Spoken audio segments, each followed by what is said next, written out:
नमस्कार दोस्तों, मैं हूं अमायरा और मैं एक बार फिर हाजिर हूं आपके सामने एक नए पॉडकास्ट के साथ। जी हाँ, मैं मिलवाती रहती हूं आपको बहुत बड़े राजनेताओं से, अभिनेताओं से भी, गायिका से भी आप मेरे पॉडकास्ट में मिले हैं और भक्तों से भी मिल रहे हैं। लेकिन आज के जो मेरे मेहमान हैं वो बहुत ही खास हैं मेरे लिए। जी हाँ, क्योंकि मैं उनको बहुत टाइम से सुनते हुए भी आ रही हूँ और मैं सिर्फ नहीं, हमारा देश नहीं बल्कि विदेश तक में भी उनकी कथाओं की गूंज जो है वो छाई हुई है। एनी कैसे समय आज आपको किससे मिलवाने वाली हूँ। मैं ज़्यादा देर नहीं करूँगी क्योंकि वो परिचय की तो बिल्कुल भी मोहताज नहीं है। मुझे लगता है सारी जो हमारे देश की जनता है वो उनको बहुत ज़्यादा अच्छे से जानती है, बहुत प्यार भी कर रही है।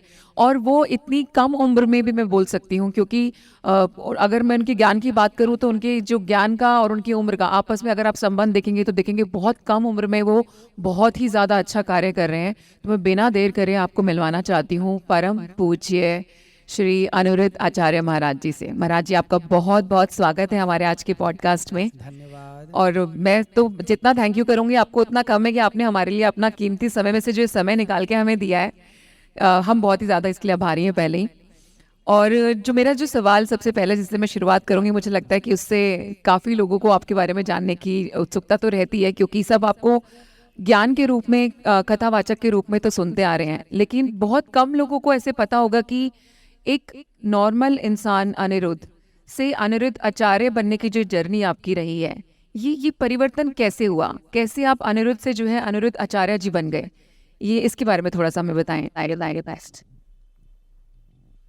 सामान्य जीवन हम सभी जीते हैं, आज भी जीते हैं। परंतु जब आप कुछ करना चाहते हैं जीवन में, तो करना एक तो अपने लिए होता है, एक समाज के लिए होता है। जो व्यक्ति अपने लिए करना चाहता है वो सीमित रह जाता है, पर जो समाज के लिए कुछ करना चाहता है तो समाज फिर उसे एक अलग स्थान देती है। वही हुआ कि जब हम होश संभाले, जब थोड़ा बड़े हुए, तो मन में भाव आया कि क्यों ना सेवा की जाए। बचपन से सेवा करने का ही मन था और सेवा करते करते करते करते बिहारी जी ने यहाँ तक पहुँचाया। जब हम पढ़ने के लिए आए तो वृंदावन में 2006 में जब पढ़ने के लिए आए, तब हमारे पास साइकिल भी नहीं थी। स्कूल जाना होता था, विद्यालय जाना होता था पढ़ने के लिए। तब दो दोस्त हम मिलकर के साइकिल 250-250 रुपये मिला कर के हम लोगों ने साइकिल ली और विद्यालयों को अटेंड किया, हर क्लास को अटेंड किया, पढ़ाई पर ध्यान दिया। और पढ़ते पढ़ते पढ़ते पढ़ते भाव आया कि क्यों ना इस पढ़ाई का सदुपयोग किया जाए। हम बहुत पढ़ जाएं, हमारे पास बहुत डिग्रियां हो जाएं, पर वो डिग्रियां समाज की किस काम की हैं। महाराज जी, क्या उम्र रही होगी उस टाइम आपकी, जिस वक्त की आप ये बात हमें बता रहे हैं? 2006 की बात है। 2006। उस समय हमारी उम्र थी लगभग 16-17 वर्ष। 16-17 साल मात्र। जी।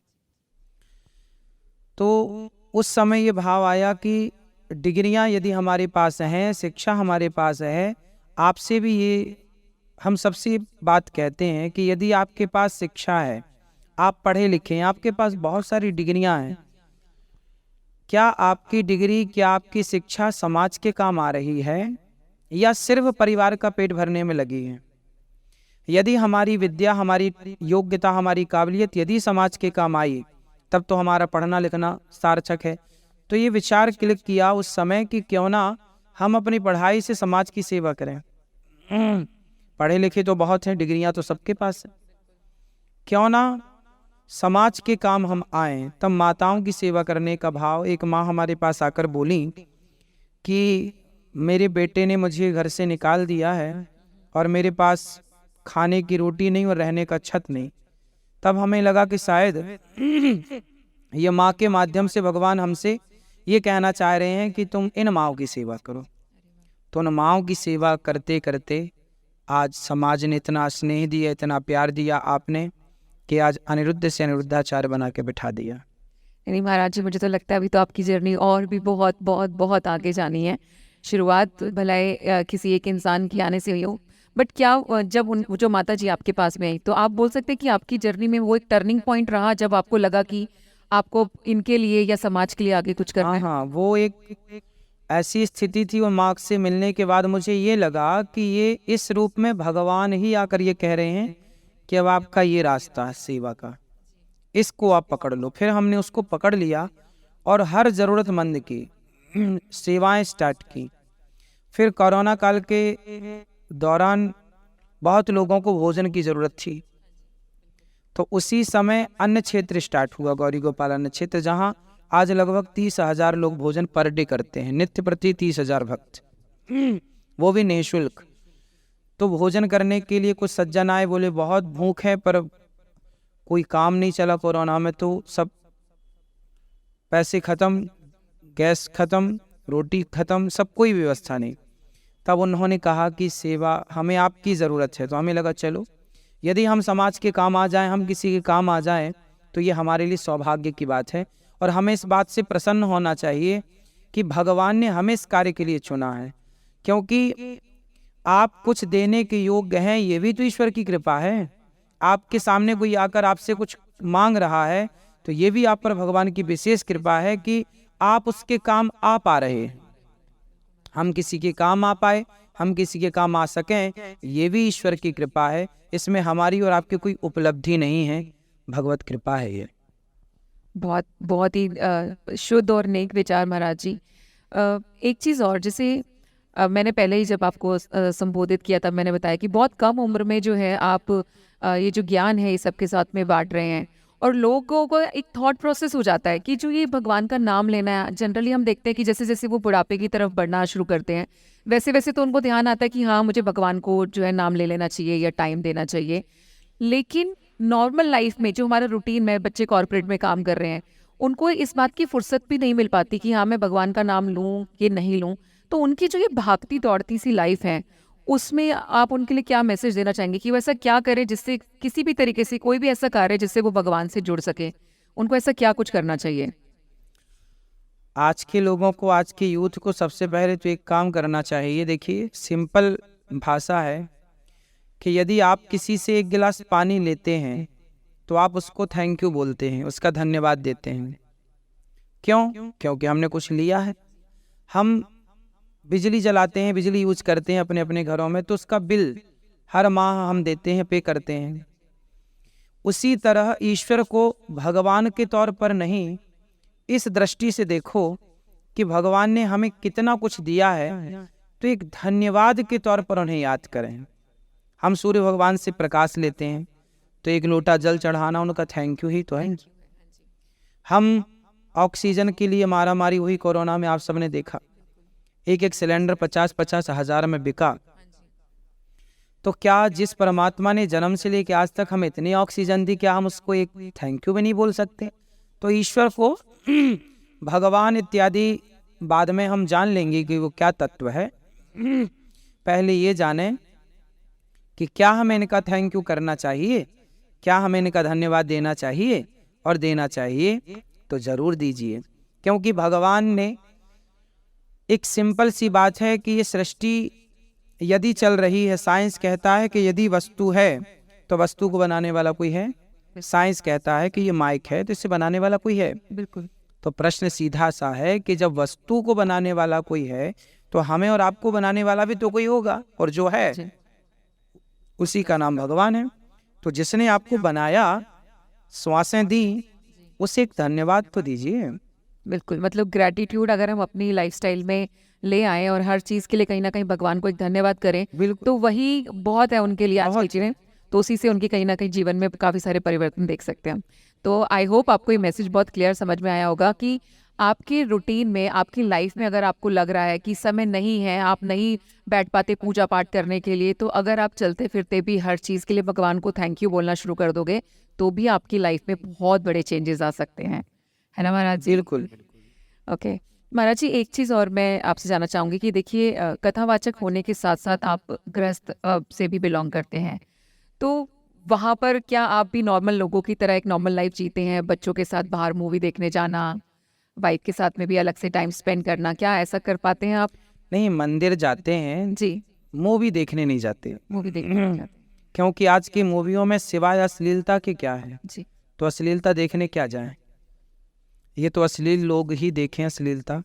हम और आप तो मंदिर देखें, हम आप तो भगवान की चर्चा सुने, जी अश्लीलता क्यों देखें? सवाल आपसे सबसे है कि जो आपको और आपके कल्चर को, आपके बच्चों को अश्लील बनाने की कोशिश करें, जी उन्हें देखना क्यों है? अच्छी चीज़, हाँ कोई बढ़िया मूवी है जो केरला द केरला है, मूवी आई बहुत अच्छी थी वो। कश्मीर की एक मूवी आई, कश्मीर पर कश्मीर हत्या, फाइल्स, हाँ जी। वो अच्छी थी, जो इतिहास से कनेक्ट करे, जो यथार्थ को सामने लाए, वो मूवी तो अच्छी है, उसे देखना भी चाहिए। सांस्कृतिक कार्यक्रम वगैरह या कुछ वो सब आप व्यर्थ अपनी की फैमिली के साथ- अश्लीलता भरी चीजें हम क्यों देखें? जी बिल्कुल बिल्कुल। मैं मूवी नहीं देखता। जो विशेष मूवियां हैं जो इतिहास से, जैसे पृथ्वीराज चौहान से जुड़ी एक मूवी मैंने देखी, जो पृथ्वीराज चौहान के पूरे जीवन चरित्र से थी, जी वो मैंने देखी। जो महान पुरुषों से जुड़ी बातें हैं वो तो देखना चाहिए, भारत से जुड़ी ऐतिहासिक बात है वो तो सुनना चाहिए, वो मूवियाँ देखनी चाहिए। व्यर्थ की हम बातें ना देखें, क्योंकि उससे हमारा मन विचलित होगा।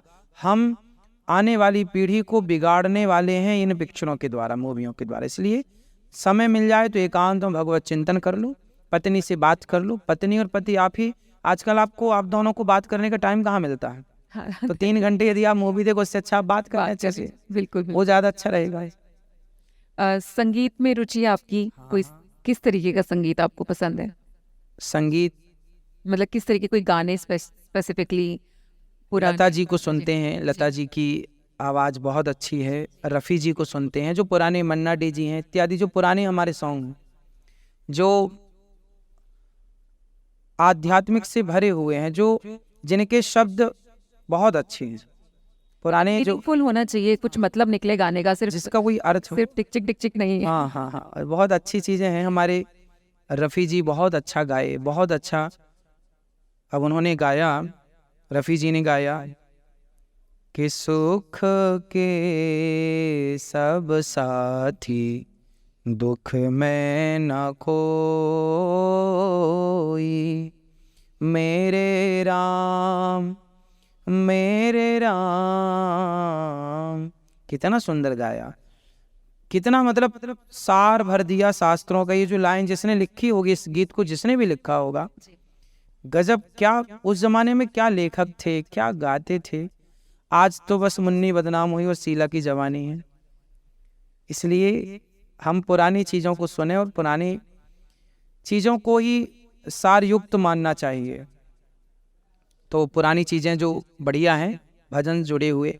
अब एक गीत मुझे बहुत पसंद है, जी सजन रे झूठ मत बोलो, प्रभु के पास जाना है, न हाथी है न घोड़ा है, वहाँ पैदल ही जाना है।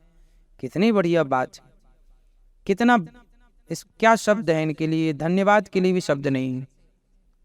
बहुत अच्छी चीज। मतलब वेल एक्सप्लेन भी है, कुछ बताने की जरूरत नहीं है, और भावार्थ जो है बिल्कुल साफ साफ समझ में हमें यहाँ पर बहुत अच्छे से आ रहे हैं। बहुत खूब, नहीं बहुत अच्छा लगा आपकी ये रुचि जान के भी। एक बहुत कॉमन सा प्रश्न है जो जनरली हमसे कमेंट सेक्शन में भी लोग पूछते रहते हैं। आपकी कथा सब लोग सुनते हैं, आप अपनी कथा में अक्सर बोलते हैं कि मांस नहीं खाना, मतलब जो अल्कोहल का सेवन आपने यहाँ पे नहीं करना है, प्रभु प्राप्त नहीं होते। तो जनरली लोगों का कहना है कि अगर हम मांस खाते हैं तो क्या हम भगवान की कृपा पाने के लायक ही नहीं है, हमें कभी उनकी कृपा नहीं मिलेगी। और क्या हमें बिल्कुल अलग कर दिया गया क्योंकि जस्ट बिकॉज हम नॉनवेज खा लेते हैं तो भगवान हमारे नहीं है और हम भगवान के नहीं हैं? मतलब ऐसे उनका सवाल है, तो इस बारे में कुछ थोड़ा सा क्लैरिटी अगर आप हमें दें।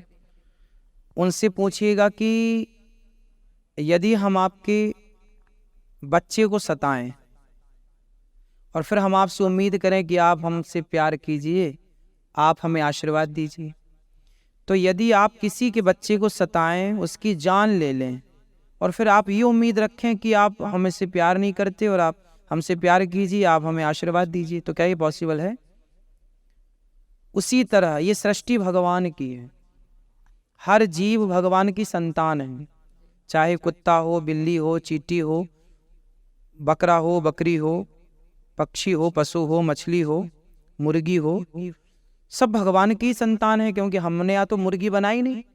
तो भगवान की जब संतान है तो आप भगवान की संतान को खा रहे हैं और भगवान से उम्मीद करें कि भगवान हम पर कृपा बनाए।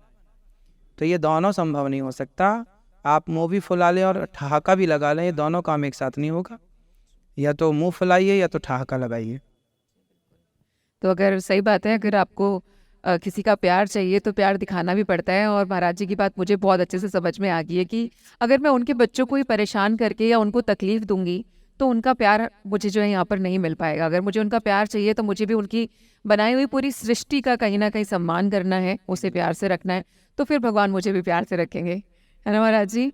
महाराज जी एक चीज़ और, सोशल मीडिया पे भी जनरली ये काफ़ी चलन में रहता है। इन जनरल भी हमने देखा आजकल जब लड़की देखने के लिए हम जाते हैं, रिश्ते के लिए अगर लड़कियां जब देखी जाती है तो एक ना परफेक्ट वुमेन की एक पिक्चर बना दी गई है कि वो वर्किंग भी होनी चाहिए, काम भी करे, बाहर भी जाती हो, पैसे भी कमाती हो, घर भी संभाले, बच्चे भी देख ले। तो ये जो भूमिका एक बना दी गई है, इसमें किसी का भी फिट हो पाना कई बार बहुत ज़्यादा ज़रूरी भी नहीं है, क्योंकि not everybody is educating, not everybody is working. तो यहाँ पर जो जो बहनें हमारी घर पे हैं या नहीं काम कर रही हैं, तो क्या वो परफेक्ट वुमेन की भूमिका में बिल्कुल फेल हो जाती हैं? तो आपकी सेंस में अगर हम बात करें कि कौन है परफेक्ट वुमेन, तो उस बारे में आपका क्या कहना है? स्त्री का धर्म है यही ते अधिक धर्म नहीं दूजा, सादर सास ससुर पद पूजा। एक ही धर्म एक व्रत नेमा, काय वचन मम पति पद प्रेमा। पति की सेवा करना, अपने बड़ों की सास ससुर की सेवा करना और बच्चों को संस्कार देना। माता शत्रु पिता वैरी, ये न वालो न पाठिता, न शोभते सभा मध्य हंस मध्य बको यथा। वह माता वह पिता दुश्मन है उस बच्चे के जो अपने बच्चे को संस्कारवान नहीं बनाते। माँ का धर्म है, माता मदालसा की कथा आपने सुनी हो कभी, जिन्होंने अपने बच्चों को संस्कार दिया। तो संस्कार देना, पति की सेवा करना और घर की तमाम जिम्मेदारियों को पूरी करना और जरूरत पड़ने पर कमाना, कमा के लाना कोई बुरी बात नहीं है। स्त्री का कार्य करना बुरा नहीं है, परंतु यदि घर का पुरुष सक्षम है, यदि वो कमाता है, तो फिर स्त्री को घर की जिम्मेदारियां पूरी करनी चाहिए। पति पत्नी दोनों कमाएंगे तो निश्चित आप अपने बच्चे को समय नहीं दे पाएंगे। बच्चे को जो अधिकार मिलना चाहिए अपनी माँ के प्यार का और पिता के प्यार का, वो वंचित रह जाता है बच्चा। क्योंकि दिन भर माँ कमाएगी, पिता कमाएगा, थक जाएंगे, आकर सो जाएंगे। बच्चे को बच्चे के अधिकार का प्यार कौन देगा और कब मिलेगा? इसलिए यदि पुरुष सक्षम है, पुरुष कमाऊ है, बिजनेस है, व्यापार है, आपकी नौकरी है, तो स्त्री घर पर रहकर अपने घर की प्रत्येक जिम्मेदारी को निभाए। गृहस्थी ऐसे चलती है। बच्चों को कल को आपसे कोई ये ना पूछेगा कि आपके पास प्रॉपर्टी कितनी है, आपके बच्चे क्या करते हैं, आपके बच्चे कैसे, क्या संस्कार दिए आपने। बच्चों के संस्कार आपसे ही देखे जाएंगे कि यदि बच्चे संस्कारी हैं तो आप भी संस्कारी हैं, क्योंकि बच्चे का परिचय आपका परिचय है।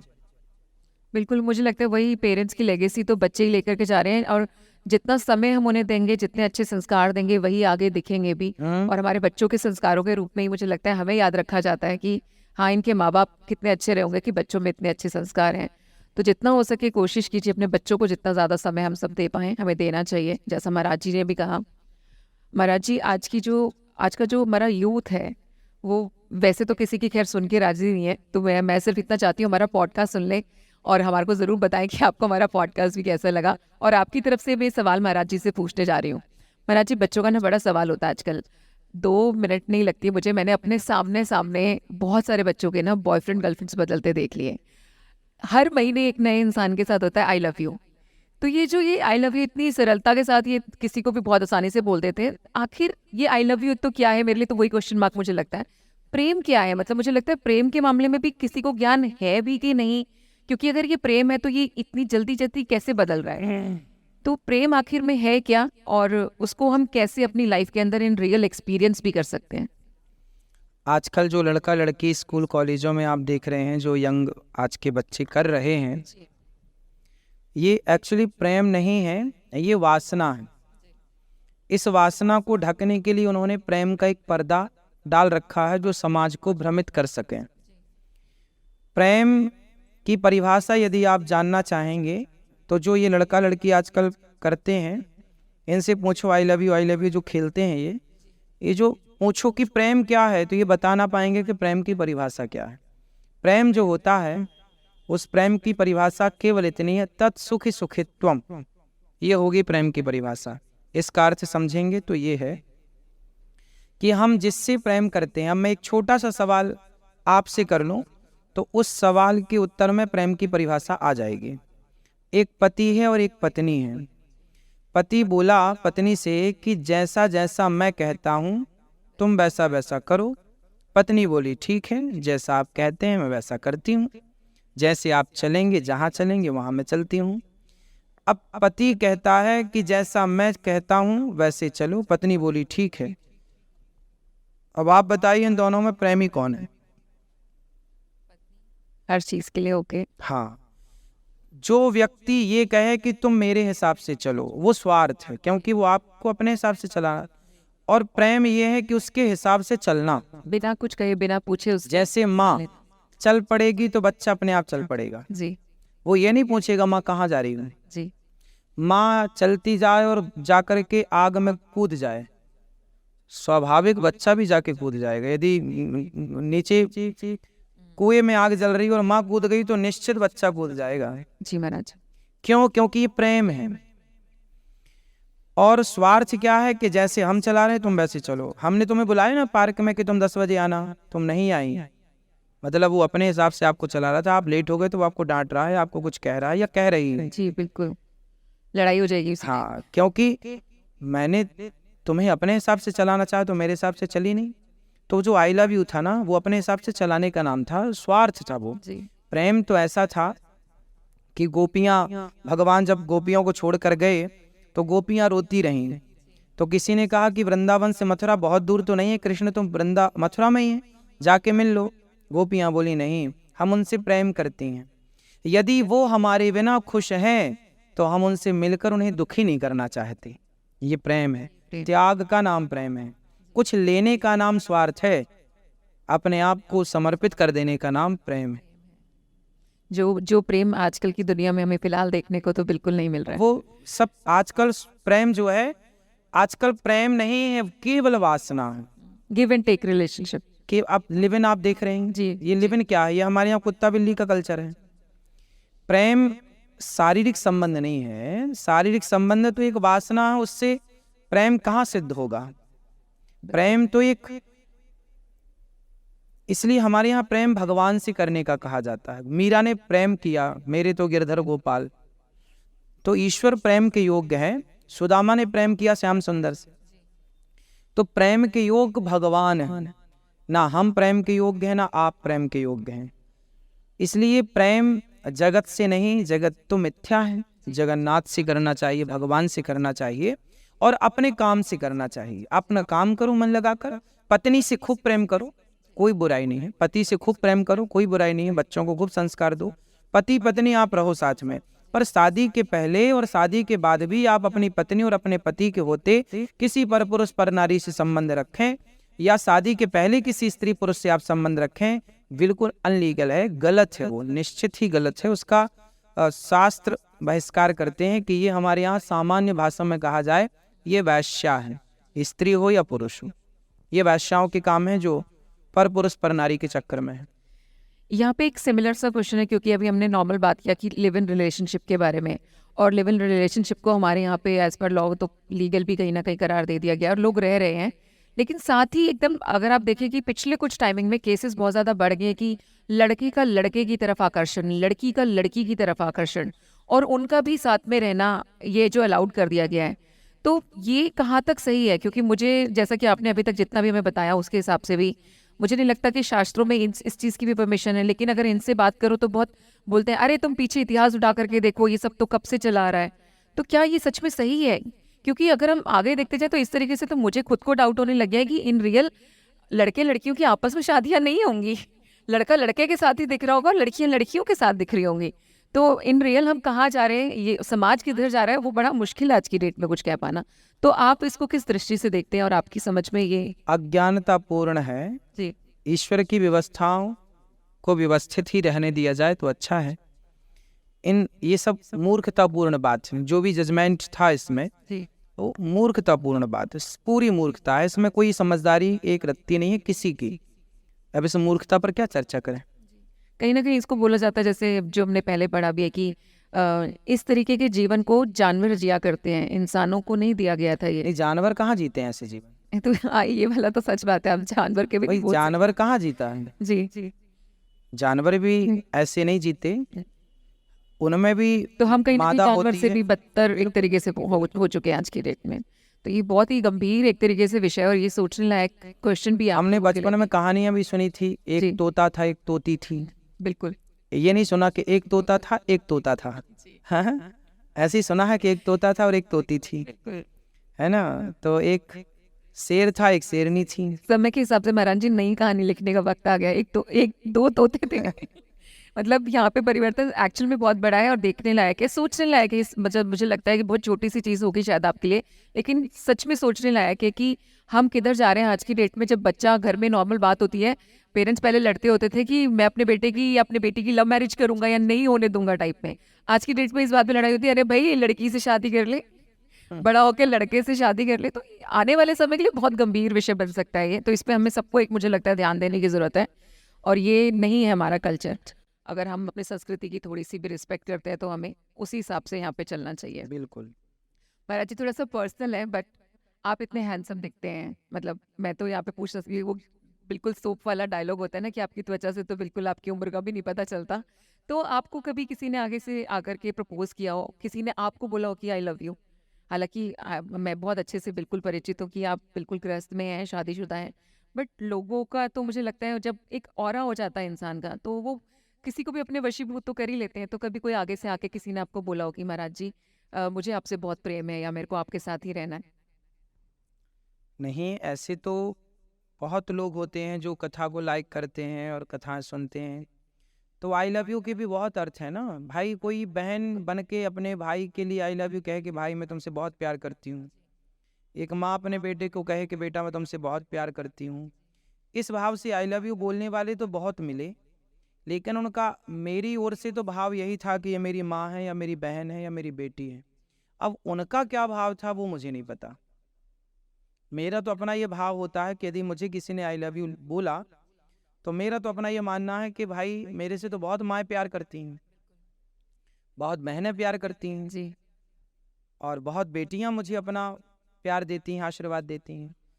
तो मैं तो उन्हें अपनी माँ बहन बेटी के रूप में, जो मेरी संस्कृति मुझे दृष्टिकोण देती है, मैं अपनी दृष्टि का तो ठेका ले सकता हूँ। बिल्कुल बिल्कुल। सामने सामने वाले की दृष्टि क्या थी, उसने किस दृष्टिकोण से कहा, उसकी जानकारी मुझे नहीं है। मतलब कभी किसी ने इतना आपकी ये तो खैर मुझे बिल्कुल क्लियर हो ही गया कि आपकी दृष्टि ऑफ कोर्स सामने वाले को देखने के लिए एक बहन की रही, एक माँ की रही, और उनकी तरफ से ऑफ कोर्स वो इमोशंस किसी भी रूप में हो सकते हैं, अब लेकिन आपने ये बिल्कुल सत्य है कि हो सकता है उनका भी भाई के रूप में कहना हो या पुत्र के रूप में कहना हो, निश्चित। बिल्कुल बिल्कुल वो तो किसी भी रूप में सकता है, इसमें तो तो बात ऐसे कोई वो कहने नहीं है। वाले बहुत मिले, जी लेकिन हमने तो अब इसी भाव से दृष्टिकोण से देखा है। बहुत ही खूबसूरत महाराज जी। आप कुंवारी कन्याओं की शादी वगैरह भी कराते हैं, जी। आपने जो बच्चे अपने माँ बाप को छोड़ देते हैं उनके लिए आश्रम भी बनाया हुआ है, वृद्धाश्रम आपने बना रखा है। बट कई बार चर्चा होती है और काफ़ी कमेंट होते हैं ना जब सोशल मीडिया पे, तो कुछ भी आजकल चलता है, तो जनरली आ जाता है कुछ लोगों ने जैसे लिख दिया स्पेशली कि महाराज जी से पूछे कि उनके माँ बाप कहाँ रहते हैं।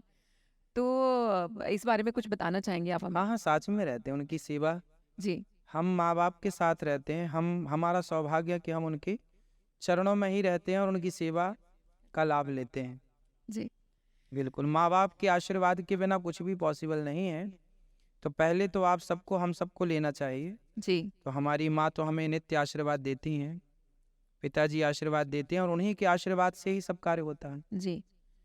तो आई होप जिन लोगों का भी ये सवाल था, आप लोगों को आपके सवाल का उत्तर तो बहुत अच्छे से मिल ही गया होगा कि महाराज जी के जो पेरेंट्स हैं वो उनके साथ ही रहते हैं, उनकी माता का आशीर्वाद उन्हें तो रेगुलर तौर पे मिल रहा है, वो ले रहे हैं, और आपको भी लेना चाहिए। आपको भी अपने पेरेंट्स की सेवा करनी चाहिए। ये तो आप तो सिर्फ अपने की करने वाले हैं, यहाँ पर तो उन पेरेंट्स की भी सेवा हो रही है जिनको आपने खुद अपने घर में नहीं रखा, उनको फाइनली यहाँ पर आकर के वो आश्रय मिल रहा है। तो महाराज जी इतना बड़ा हृदय, एक तरीके से इतना कुछ करने की इच्छा, तो कुछ और कुछ भी ऐसी इच्छा है जो आप इन फ्यूचर भी इम्प्लीमेंट करना चाहते हैं कि मैंने आश्रम खोला हुआ है, बच्चों की शादी आप कराए रहे हैं, कुछ और भी कुछ शुरू कर रहे हैं या करना चाहते हैं? अभी केवल अभी तो यहाँ वृद्धाश्रम 273 माताएं हैं, अन्य क्षेत्र चल रहा है, गौशाला है। अभी एक गुरुकुल बना है, गौरी गोपाल गुरुकुल, जिसमें अभी 104 बच्चे हैं। अच्छा जी। इससे हम चाहेंगे भविष्य में कि हर शहर में ये गौरी गोपाल गुरुकुल हो, जहाँ बच्चे आसानी से उस पुरानी परंपरा को प्राप्त कर सकें, वो पुरानी शिक्षा पद्धति को फिर से हम लागू करें, जी, जो हमारे भारत में गुरुकुल की परंपराएं थी। गुरुकुल की, बिल्कुल। तो वो गुरुकुल की परंपरा कहीं नष्ट ना हो जाए, इसलिए उन पर आगे काम करने का विचार है। जी, महाराज जी, आपके मतलब ये बड़ा पर्सनल क्वेश्चन ही है, बट मुझे लगता है कि जब आप किसी से प्यार करते हैं या मोह में भी होते हैं तो उसके बारे में जानने की इच्छा आपकी खत्म होती ही नहीं, और मेरी तो बिल्कुल खत्म नहीं होती। मुझे तो लगता है आप मेरे एक प्रश्न का उत्तर देंगे, मेरे को 4 प्रश्न और आगे से आते रहते हैं। आपके बच्चों के बारे में भी कुछ बताना चाहेंगे? कितने बड़े हैं?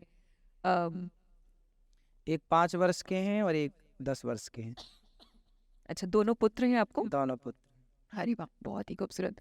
महाराज जी, एक चीज़ और यहाँ पे मैं जानना चाहूँगी कि आप तो खाली इस हमारे सिर्फ देश के अंदर ही कथा ही नहीं कर रहे हैं, आप विदेश में भी कथाओं के लिए जाते हैं। तो विदेश में जब आप कथा करने के लिए जाते हैं और यहाँ पे कथा करते हैं, तो कोई खास मेजर डिफरेंस, चाहे वो भक्ति के रूप में हो, चाहे लोगों की श्रद्धा के रूप में भी है, तो कोई डिफरेंस देखते हैं आप यहाँ कथा करने में या बाहर विदेश में कथा करने में? बहुत बड़ा अंतर है। भारत की जो हवा है, हमारे भारत देश की, ये हवा में एक विशेष प्रकार की पॉजिटिविटी है, जो आध्यात्मिक पॉजिटिविटी है, धार्मिक पॉजिटिविटी है। ये अनुकूलता वहाँ नहीं है विदेशों में। हमारे देश में संत हुए, हमारे देश में भक्त हुए, भगवान का जन्म हुआ, राम जी आए, कृष्ण जी आए, वो खुशबू आज भी है हमारे यहाँ की हवा में। भारत का पूरब हो, पश्चिम हो, उत्तर हो, दक्षिण हो, कोई भी कोना हो, भारत की मिट्टी भारत की मिट्टी है। भारत की मिट्टी की तुलना किसी मिट्टी से नहीं हो सकती। मतलब आपको सबसे अच्छा कथा करना अपने देश में ही पसंद भी अपने है? जो भारतीय लोग विदेशों में हैं वो तो अपनी संस्कृति को लेकर हैं ही, बिल्कुल। अच्छे हैं, लेकिन भारत जितना सुंदर है, जी, भारत में प्रत्येक ऋतु है। बिल्कुल, आप सर्दी का मजा ले रहे हैं, आनंद ले रहे हैं, बिल्कुल। गर्मी का भी आनंद लेते हैं। विदेशों में अब 12 महीने सर्दी है, किसी में जी, जी, किसी में गर्मी ही गर्मी है। तो यहाँ आनंद है, सब ऋतुओं का सुख है। यहाँ पर सब प्रकार के फलों का सुख है, जी, सब प्रकार के हमारे यहाँ खेती होती है, हर चीज़ हमारे यहाँ है। हमारे यहाँ किसी चीज़ की कमी नहीं। गंगा है, यमुना है, सरयू है, सरस्वती है। हमारे यहाँ जैसी गाय कहीं नहीं, हमारे यहाँ जैसा खान पान रहन सहन कहीं नहीं है। हमारे यहाँ एक विशेष चीज़ आपने देखी होगी, जी, हमारे यहाँ आज भी चरित्रवान लोग हैं, और वो चरित्रवान का प्रमाण है हमारे इस देश में आज भी विधवा स्त्रियां हैं। जी, विधवा स्त्री कब होती है? पति, हमारे देश की संस्कृति है कि यदि पति ना हो तो स्त्री उसकी विधवा रहकर पूरी जवानी और पूरा बुढ़ापा गुजार देगी, पर अपने चरित्र पर दाग नहीं लगने देगी। आज भी लाखों स्त्रियां ऐसी मौजूद हैं हमारे देश में। आप विदेशों में जाइए, वहां कोई विधवा नहीं मिलेगी आपको। क्यों? क्योंकि एक गया दूसरा जिंदाबाद, दूसरा गया तीसरा जिंदाबाद। तो जो चरित्र है, आज भी पूरी दुनिया में सबसे श्रेष्ठ चरित्र आप छानिए, पूरी दुनिया में भारत का ही चरित्र सबसे श्रेष्ठ है। हमारे देश में ऐसी स्त्रियां हैं जिन्होंने पति को केवल एक बार देखा है और पति की मृत्यु हो गई, स्पर्श भी नहीं किया पति का, और उसकी विधवा सारी जिंदगी गुजार दी। गौरी गोपाल आश्रम एक माँ है, 7 वर्ष की आयु में विवाह हुआ। जब वो 7 साल की गुड़िया, अभी वो हैं, और जब वो 8 वर्ष की हुई तो उनके पति की मृत्यु हो गई। पहले बहुत छोटे छोटे शादी हो जाती थी। ये बात लगभग आप मान लीजिए कि उनकी उम्र आज 87-88 साल की है, तो 80 साल पुरानी बात है। आज की 80 साल पहले उनका विवाह हुआ जब वो 7 वर्ष की थी, और 7 वर्ष की गुड़िया अब छोटी बच्ची होती है, और 8 वर्ष की उम्र में उसकी पहले शादी हो जाती थी और विदाई नहीं होती थी। विदाई 3 साल बाद, 4 साल बाद होती थी। तो उनकी विदाई नहीं हुई थी। शादी तो हो गई थी, पति का स्पर्श नहीं किया और विधवा हो गई। बट स्टिल वो फिर वो पूरी जिंदगी अपने पति की विधवा रह करके उन्होंने भगवान की स्मरण में जीवन निकाला, पर चरित्र पर दाग नहीं। अब उन्होंने बाद में छोड़ दिया, क्योंकि बाद में अब गौरी गोपाल आश्रम है और ये दास सेवा करता है माँ की। क्या बात है। आप बिल्कुल ठीक बोला कि मुझे लगता है संस्कृति के मामले में, संस्कार के मामले में जितना हमारा देश भारत रिच है, उतनी रिचनेस आपको कहीं देखने को नहीं मिलेगी। तो महाराज जी, जब बाहर कथा वगैरह करते हैं तो क्या फॉरेनर्स वगैरह भी आते हैं आपको सुनने के लिए, या हमारे वहाँ पे जो देशवासी हैं, इंडियंस हैं, वही होते हैं? जो अपने भारतीय हैं वो आते हैं, कुछ आते हैं वो जो समझते हैं, जी जो थोड़ा बहुत आध्यात्म से जुड़े हैं वो भी आते हैं। जी जी जी जी। तो अध्यात्म पे जुड़ना आजकल के बच्चों के लिए कितना सही है और कितना गलत? अब आप देख लीजिएगा कि आध्यात्म में तो सही रहा है। जी अब आजकल के बच्चे पूरी शराब पी करके और थिएटरों में जाके नाचते हैं, क्लबों में जाकर के झूमते हैं। अब आप देख लीजिए कि एक तरफ क्लब है जो शराब पिला करके पूरी रात आपको नचाता है, और एक आध्यात्म है जो भक्ति और प्रेम के अमृत में आपको झुमाता है। एक सही रास्ता है जो आपको शराब में नहीं, मांस में नहीं, गलत राह पर नहीं जाने देता। एक सही रास्ता है, एक गलत रास्ता है। अब आपका ये निर्णय आपको लेना है कि आपको सही रास्ता चुनना है या गलत रास्ता चुनना है। आध्यात्म सही रास्ता है, सबके लिए अनिवार्य है। अब बाकी तो सब रास्ते गलत ही हैं। अब शराब पीना कौन सा सही रास्ता है? नहीं नहीं, बिल्कुल महाराज जी, बिल्कुल भी सही रास्ता नहीं है। बट मैं तो चाहती हूँ कि हमारी ये बातें सुन करके, हमारा पॉडकास्ट देख करके जितने भी लोग जागरूक हो सकें, वो हमारे लिए बहुत ज़्यादा खुशी की बात होगी। और महाराज जी, आने वाले टाइमिंग में 22 जनवरी को अयोध्या में फाइनली जो है रामलला जी आ रहे हैं, उनकी मूर्ति स्थापना होने वाली है। और देश के अंदर भी काफ़ी भक्ति वाला सा एक माहौल जो है वो काफ़ी अयोध्या की वजह से बहुत धूम पे मचाई हुई है। तो आपको क्या लगता है, इसका क्या युवाओं पे कोई असर आएगा आने वाले टाइमिंग में भी? हाँ हाँ, बहुत बड़ा और असर आपका इस आएगा। बारे में क्या सोचना आएगा नहीं, आ चुका। है? काफी परिवर्तन है अब हमारे देश में ना, पहले से काफी अच्छा सुधार है। आज की युवा भी समझ रहे हैं। कुछ परसेंट है जो नहीं ही सुन रहे हैं, आध्यात्मिक से नहीं जुड़े, बाकी अधिकांश जुड़े हैं। और बहुत बड़ा, राम जी आए मतलब ये समझो कि राम राज्य आ गया। बिल्कुल, मुझे लगता है इस पे भी कोई 2 लाइनें महाराज जी कुछ बोलना चाहेंगे आप, कोई संगीत के रूप में, कुछ गीत के रूप में? वैसे तो खैर मुझे लगता है कोई गाना उनका बहुत फेमस बीच में रहा है और हर जगह पे चल रहा है। मेरी झोपड़ी में जो है राम आएंगे, भाग खुल जाएंगे, इट्स क्वाइट वेरी फेमस। तो आपको भी वेट है कि राम जी फाइनली आएंगे और बहुत बिल्कुल सारे आएंगे। लोगों के जो है हमारा यहाँ म्यूजिक शुरू हो जाएगा। और बहुत सारे लोगों के सच में मुझे लगता है कि जो मैंने राम जी के लिए 2 लाइनें लिखी हैं, जी जी जी, बहुत अगर आप हमें सुनाए। और वो अचानक बैठे बैठे मन में भाव आया, तो मैंने राम जी के लिए 2 लाइनें लिखी।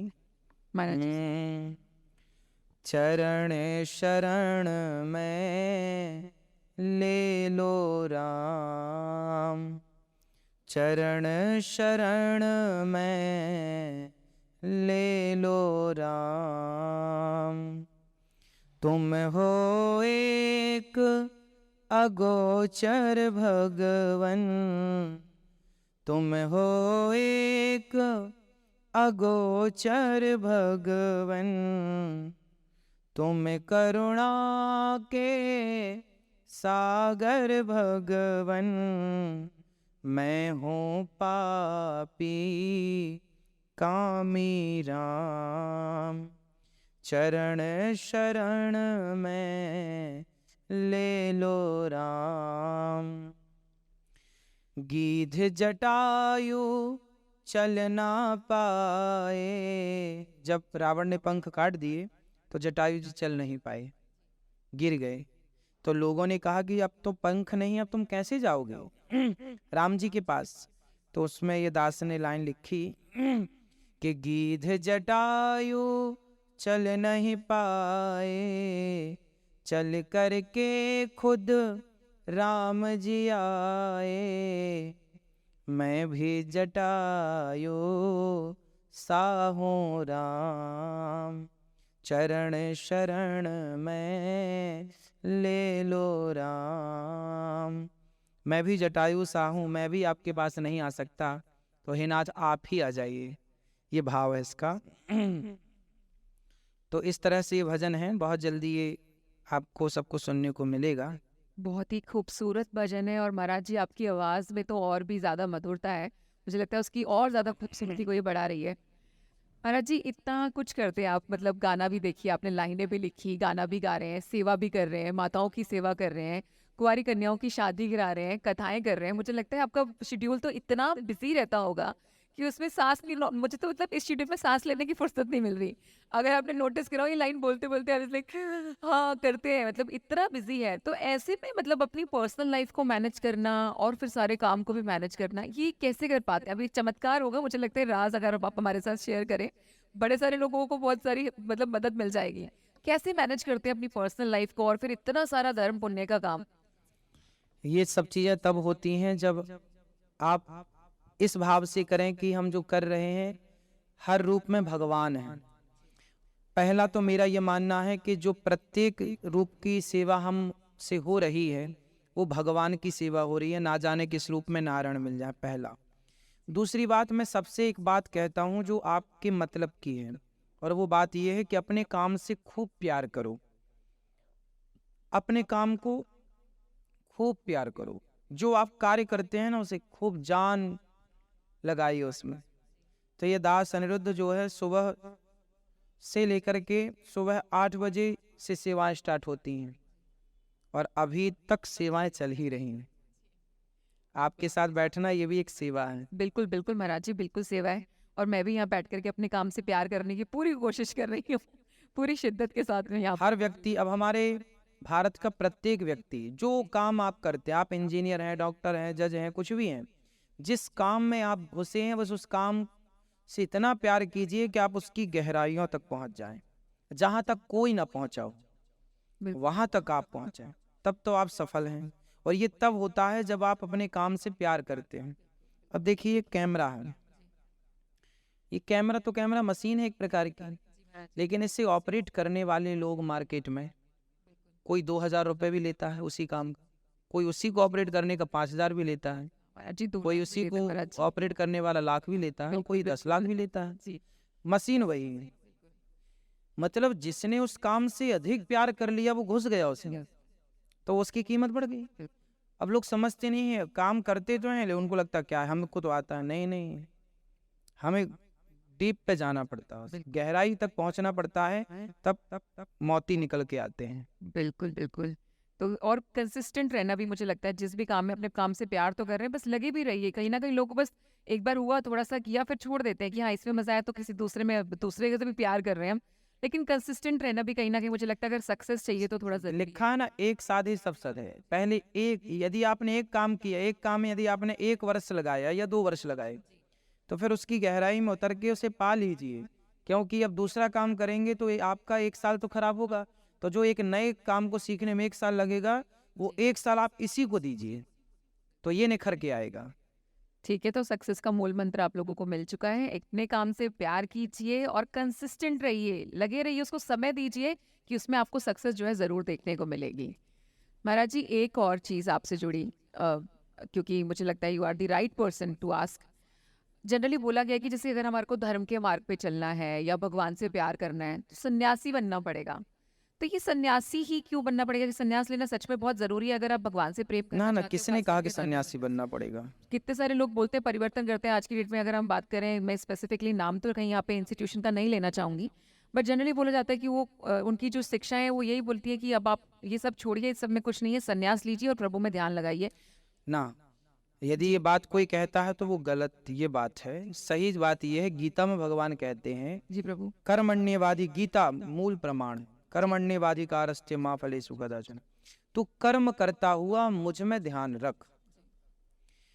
हम पत्नी के साथ रहें, बच्चों के साथ रहें, परिवार के साथ रहें और रहते हुए प्रभु को सदा याद रखें। और जो कुछ है, नाथ सकल संपदा तुम्हारी, मैं सेवक समेत सुत नारी। जो कार्य करता हुआ ये भाव रखता है कि सब कुछ प्रभु का है, ये परिवार भी भगवान का, ये शरीर भी, वो व्यक्ति सन्यास से कम है क्या? जो ये मान ले कि ये सब कुछ भगवान का है। अब सन्यास का मतलब क्या है? समर्पण ही तो सन्यास है। जी अब समर्पण हम गृहस्थ में रह के कर लें। जी दशरथ जी ने कौन सा सन्यास लिया? गृहस्थ में ही राम आए कि नहीं? बिल्कुल। वसुदेव जी ने कौन सा सन्यास लिया? गृहस्थ में भगवान कृष्ण आए कि नहीं? तो गृहस्थ में ही भगवान की प्राप्ति होगी। पर वो गृहस्थी जब सदगृहस्थी बनेगी, सत्य की राह पर चलने वाले आप बने, सत्य की राह को फॉलो करने वाले आप बने, और सत्य से प्यार करने वाले आप बने। तो आज आप लोगों की गलतफहमी अगर किसी को थी तो वो दूर हो गई होगी कि धर्म के मार्ग पे चलने के लिए या भगवान से प्यार करने के लिए आपको संन्यास लेने की आवश्यकता नहीं है। आप हर रूप में भगवान से प्यार कर सकते हैं और भगवान भी हर रूप में आपसे प्रेम उतना ही कर रहे हैं। महाराज जी, आज आपने इतना सारा समय निकाल के जो मुझे दिया, तो मैं अपने लिए भी कुछ आपसे पूछ लेती हूँ। महाराज जी, कोई आज्ञा मेरे लिए? बस अपना जो कार्य है उसे करते रहिए, और कार्य करते हुए बस इतनी सी बात याद रखे प्रत्येक व्यक्ति जी कि हे नाथ, मैं आपको कभी भूलूं नहीं। भगवान को याद रखना। देखिए, आपका मोबाइल है, आप चाहे अपने मोबाइल को रसोई पर लेकर जाएं या अपने बेडरूम में लेकर जाएं या किसी भी स्थान पर, आपका मोबाइल प्रत्येक समय नेटवर्क से कनेक्ट रहता है। यदि वो कनेक्ट नहीं है नेटवर्क से, तो वो डिब्बा है। उसी प्रकार आप कहीं भी रहिए, कुछ भी करिए, पर अपने परमात्मा से कनेक्ट रहिए। यदि आप ईश्वर से कनेक्ट हैं तब तो आप हैं, वरना आप डिब्बा हैं। बिल्कुल नहीं महाराज जी, मैं हूँ मैं डिब्बा नहीं हूँ। महाराज जी, आज का जो ये पॉडकास्ट है, इससे मुझे लगता है कि आपके थ्रू जो आंसर्स मिले हैं उससे बड़े सारे लोगों को बहुत कुछ जानने को मिलेगा। इस पॉडकास्ट का जो है मैं बस अभी समापन करना चाहूँगी, लेकिन मैं चाहती हूँ कि यूथ के लिए, वैसे तो आपके हर शब्द में एक मैसेज मुझे तो मिल रहा है, मुझे समझ में आ रहा है, तो आई एम श्योर आप सबको भी समझ में आ रहा होगा, बट फिर भी कोई 2 लाइनें आप सारे यूथ को अपनी तरफ से कहना चाहें। बस आज के सभी नौजवान दोस्तों को, भाइयों को और बहनों को बस यही प्रार्थना है कि आप खूब पैसा कमाइए, खूब नाम कमाइए, लेकिन ये याद रखिएगा कि उस नाम और उस पैसे के पीछे एक चीज और है जो बेशकीमती है, और वो है आपका सम्मान। इसलिए आपके माता पिता जो है ना, वो आपकी तरक्की देखकर बहुत खुश होते हैं। आप ही वो हैं जो अपने माँ बाप को ऊंचा उठा सकते हैं, और आप ही वो हैं जो अपने माँ बाप को नीचे गिरा सकते हैं। कोई अच्छा कार्य कर जाइए तो माँ बाप को लोग धन्यवाद देते हैं कि आपने समाज को, देश को इतना लायक बेटा दिया। और आप कुछ गलत कर जाते हैं, जब लड़का लड़की कोर्ट मैरिज करते हैं, शादी कर लेते हैं मनमाने, तो जिस गली से आपके माँ बाप गुजरते हैं ना, तो लोग ताने मारते हैं कि देखो इनकी बेटी भाग गई, जब इनकी बेटी ऐसी थी तो ये कैसी होंगी। मतलब आपके कारण आपकी माँ को लांछन समाज लगाती है, और क्या नहीं सुनना पड़ता। समाज ने तो माता सीता को कहने से नहीं छोड़ा, तो आपको और आपके परिवार को छोड़ देंगे। इसलिए कभी ऐसा कोई कार्य मत कीजिए। पैसा खूब कमाइए, खूब नाम कमाइए, पर समाज में जो आपके माँ बाप का सम्मान है, उस सम्मान को बढ़ाना है, ना कि घटाना है। और सम्मान तब बढ़ेगा। देखिए, पैसा कमाना अलग विषय है, कमाइए खूब, लेकिन जरूरी नहीं है कि पैसा कमाने वाले के पास सम्मान हो। पैसा तो वैश्या भी कमाती है, पर उसका सम्मान कहाँ है। लेकिन आपको केवल धन नहीं कमाना, सम्मान कमाना, इज्जत कमाना है। यदि आपकी इज्जत है समाज में, और इज्जत तब होती है जब आप अच्छे कार्य करते हैं। अपने चरित्र को पवित्र रखिएगा, और ये सम्मान तब मिलता है जब आप पैसे के साथ चरित्रवान हो। यदि आपके पास आपका कैरेक्टर ही नहीं, चरित्र ही नहीं। हमारे यहाँ देश में पूजा किसकी है? राम चरित्र सुनबे को रसिया, राम लखन सीता मन बसिया। रावण और राम में क्या अंतर है? राम जंगल में रहते हैं, झोपड़ी में, और रावण लंका में रहता है, सोने की लंका में। सोने की लंका में रहने वाले रावण के पास धन तो है, चरित्र नहीं है। और घास की झोपड़ी में रहने वाले राम के पास धन नहीं है, पर चरित्र है। और उस चरित्र का पावर देखिए कि आज युगों बाद भी उनका मंदिर बनाया जा रहा है, और चरित्रहीन रावण के पुतले जलाए जा रहे हैं। ये चरित्र का खेल है। राम और रावण में केवल चरित्र का ही तो अंतर है। चरित्रहीन रावण के पुतले जलते हैं, और चरित्रवान राम के आज मंदिर बनते हैं। आप अपना देखिए कि आप समाज में पूजना चाहते हैं, सम्मानित होना चाहते हैं, या अपमानित होना चाहते हैं। और आपके सम्मान और आपके अपमान का मूल कारण है आपका चरित्र। इसलिए प्राण जाए पर चरित्र ना जाए।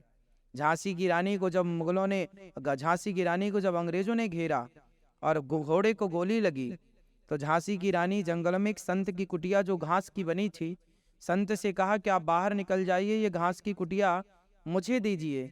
क्या करोगी बेटी? संत ने पूछा। महाराज जी, अब मैं जीवन समाप्त करने जा रही हूँ। संत ने कहा, आत्महत्या करना पाप है बेटी, क्यों मरेगी तू जीवित, क्यों जिंदा जलना चाहती है? झांसी की रानी उस समय 23 वर्ष की थी। झांसी की रानी ने कहा, महाराज दुनिया को यह मैसेज दे देना कि मैं जब तक मेरे शरीर में शक्ति थी, मेरा घोड़ा शक्तिशाली था, तब तक तो मैं देश के लिए लड़ती रही, मैंने देश की रक्षा की। अब मैं अंग्रेजों से घिर चुकी हूँ और मैं आत्महत्या नहीं कर रही हूँ, अब तो मैं चरित्र की रक्षा करने जा रही हूँ। अभी तक देश की रक्षा की, अब चरित्र की रक्षा करने जा रही हूँ। मैं भारत की नारी हूँ, यदि मैं जिंदा मिल गई अंग्रेजों को तो वो मेरे शरीर को गिद्धों की तरह नोच नोच कर खा जाएंगे। और भारत की लड़की हूँ, मरना स्वीकार करूंगी पर चरित्रहीन होकर जीना स्वीकार नहीं करूंगी। ये झांसी की रानी है, ये चरित्रवानों का देश है, यहाँ चरित्रवान ही हुए हैं। पूजा भी चरित्रवानों की। आप भी अपने चरित्र को बचा कर रखिए, खूब पैसा कमाइए, खूब कर्म कीजिए, कार्य कीजिए, और अपने माँ बाप का, अपने कुछ काम अपने लिए मत कीजिए, कुछ काम अपने परिवार के लिए मत कीजिए, कुछ काम अपने राष्ट्र के लिए कीजिए, अपने सुंदर देश के लिए कीजिए, अपने समाज के लिए कीजिए। अपने लिए तो पशु पक्षी भी खा रहे हैं, अपना पेट तो पशु पक्षी भी भर रहे हैं। सभी के लिए जो जिए, सभी में बांट कर खाए, उसे इंसान कहते हैं। पराया दर्द अपनाए, उसे इंसान कहते हैं। यूं भरने को तो पक्षी भी अपना पेट भरते हैं, सभी में बांट कर खाए, उसे इंसान कहते हैं। सभी में बांटिए, अपना सुख बांटिए। आपको ईश्वर ने जरूरत से ज्यादा धन दिया है, हर गरीब की, हर जरूरतमंद की सेवा कीजिए, बस किसी के काम आइए, यही जीवन का उद्देश्य होना चाहिए। आपका बहुत बहुत धन्यवाद महाराज जी, इतना समय हमें दिया और इतने ज्ञान की बातें आज आपने हमारे साथ साझा की हैं। वेरी श्योर कि जो भी लोग हमारा पॉडकास्ट देखेंगे उनके जीवन में थोड़ा बहुत भी अगर परिवर्तन हम ला पाए तो हमारा पॉडकास्ट जो है सफल रहा। आपका बहुत बहुत धन्यवाद हमारे इस कार्यक्रम में आने के लिए। आपने देखा महाराज जी का जो मैसेज था वो बहुत ही ज़्यादा लाउड एंड क्लियर है। Do good, work on your character and make your parents proud. तो आपने बस ये बहुत छोटी छोटी सी 3 चीज़ें फॉलो करनी है। मैं फिर से आऊँगी एक नए पॉडकास्ट के साथ। आप मुझे कमेंट सेक्शन में ज़रूर बताओ कि नेक्स्ट आप किससे मिलना चाहते हो, किस और गेस्ट को हम इस मंच पे जो है वापस आपके साथ मिलवाएं। तब तक के मुझे दीजिए आज्ञा। Bye bye. Thank you.